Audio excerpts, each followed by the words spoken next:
ketemu lagi sama saya, Akmarina.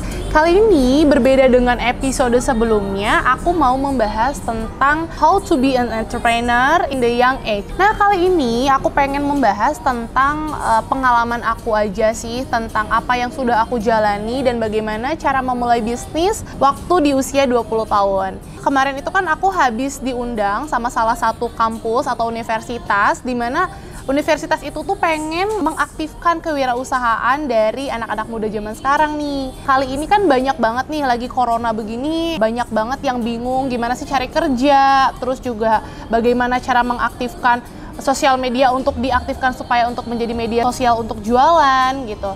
Nah, kali ini aku pengen ngasih tips tentang bagaimana caranya untuk menjalani bisnis di usia 20 tahun.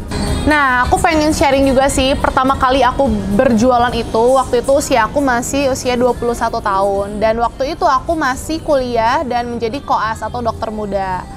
Nah, waktu itu tuh kan aku bingung banget juga sih, gimana sih cara berjualan, terus yang benar tuh kayak gimana. Karena kan aku memang nggak punya background pendidikan di bidang business and management gitu. Jadi aku nggak tahu bagaimana cara nge-manage bisnis dan juga human resource.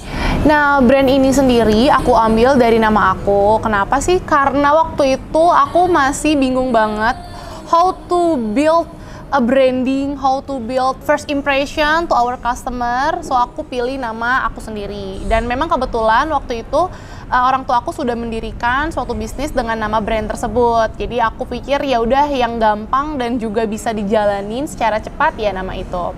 Nah, sebenarnya perusahaan ini tuh udah jalan sekitar 4 tahun dan produk ini tuh sudah memiliki sertifikasi BPOM sekitar 3 tahun dan sudah tersertifikasi halal selama 2 tahun. Why I choose skincare?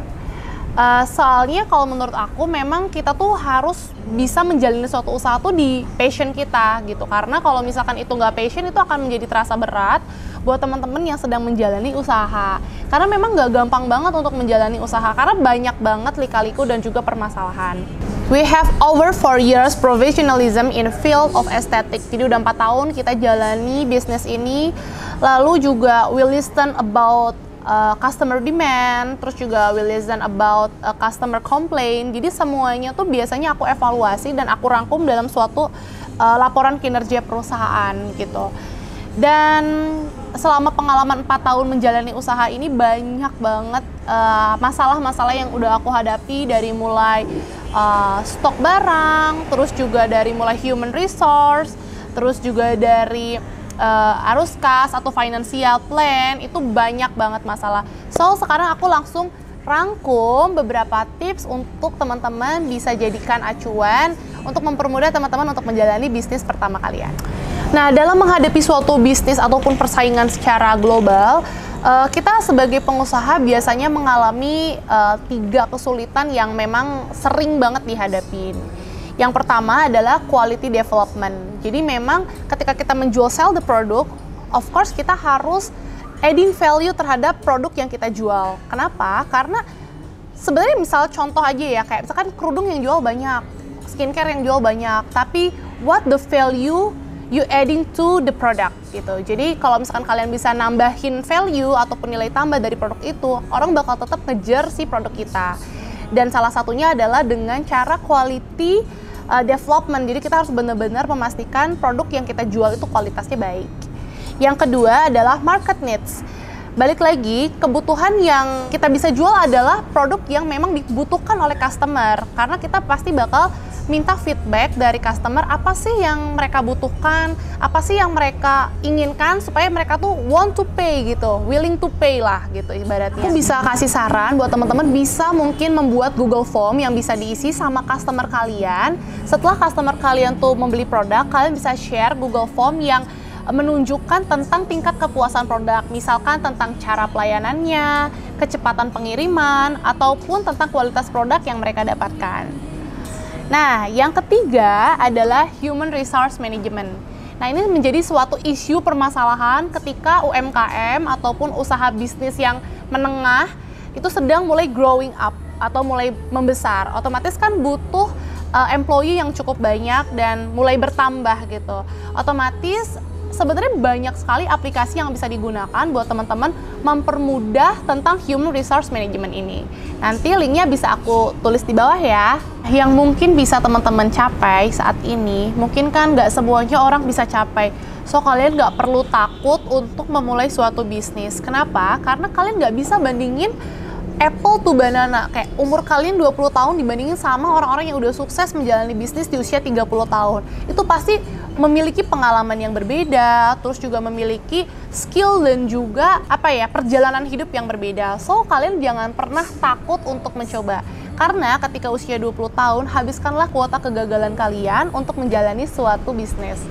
Nah, yang pertama, itu kalian bisa memilih bisnis sesuai dengan passion kalian. Nah, kalau misalkan kalian senang di fashion, kalian bisa mungkin bisnis di bidang itu. Atau misalkan kalian senang jualan tentang skincare atau misalkan body care. Pokoknya apapun itu yang bisa kalian jual. Ataupun misalkan kalian punya skill yang bisa kalian jual, itu pun bisa, semuanya bisa kalian jual gitu ya. Balik lagi, ketika menjalani sesuatu sesuai dengan passion, kalian tidak akan merasa itu sebagai suatu pekerjaan, tapi itu sebagai suatu hobi yang dibayar. Lanjut, yang kedua adalah financial plan. Nah, ini penting banget buat kalian yang sedang menjalani awal bisnis. Kenapa? Karena ini tuh kayak arterinya banget, atau pokoknya yang utama banget deh pada saat kalian memulai suatu bisnis. Nah, nanti contohnya akan aku contohin di bawah ya. Nah, biasanya aku tuh selalu bikin namanya tuh RKAP, baik secara tahunan ataupun secara bulanan. Rencana anggaran kegiatan perusahaan, di mana kalian bisa ngebikin apapun yang kalian pengen bikin di perusahaan kalian dengan rencana anggaran dan juga kegiatan, supaya apapun itu lebih keplot dan juga lebih terarah. Jadi tim kalian bisa mengerjakan sesuai dengan matriks yang udah dibuat, dan budget pun tidak lebih dari apa yang sudah dibudgetkan. Yang ketiga, kalian bisa bikin bisnis model yang kalian pengen. Nah, bisnis model tuh banyak banget macamnya. Nanti aku juga bakal share linknya di bawah ya. Nah, bisnis model ini penting banget loh buat menentukan bisnis apa sih yang akan kamu jalanin dan kira-kira modelnya yang seperti apa sih yang bisa diaplikasikan di bisnis kalian. Yang keempat, kalian bisa tentukan segmenting, targeting, and positioning.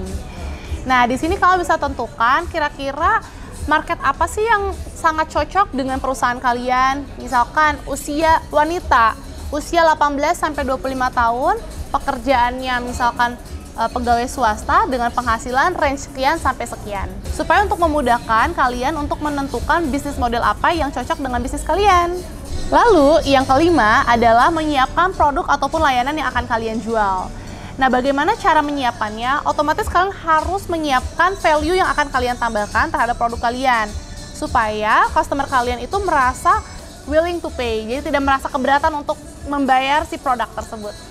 Yang keenam, kalian bisa tentukan landing page di mana kalian tuh mau jualnya via channel apa aja nih. Misalkan Tokopedia, ataupun Shopee, ataupun e-commerce lain yang kalian pengen tentukan. Ataupun kalau misalkan kalian punya budget lebih, kalian bisa tentukan website yang akan kalian develop sesuai dengan brand identity kalian. Yang terakhir, datangkanlah traffic untuk bisnis online kalian dengan cara membuat ads ataupun membuat traffic di YouTube dan juga di sosial media yang lain. Oke, sekian dulu aja tips and trick yang bisa aku share sama teman-teman. Ini sepengalaman aku aja. Nah, buat teman-teman yang ngerasain mungkin bisa share sama aku, kalian bisa langsung komen di bawah ya pengalaman kalian dalam menjalani bisnis itu seperti apa, dan bisa share di bawah. Nah, buat informasi lebih lanjut dan buat yang pengen tahu tentang keseharian aku, kalian bisa mampir-mampir dong ke Instagram aku di sini di @rina_akma. Jangan lupa like, comment, dan subscribe video YouTube aku. Semoga kalian suka dan bermanfaat. See you, bye-bye. Assalamualaikum.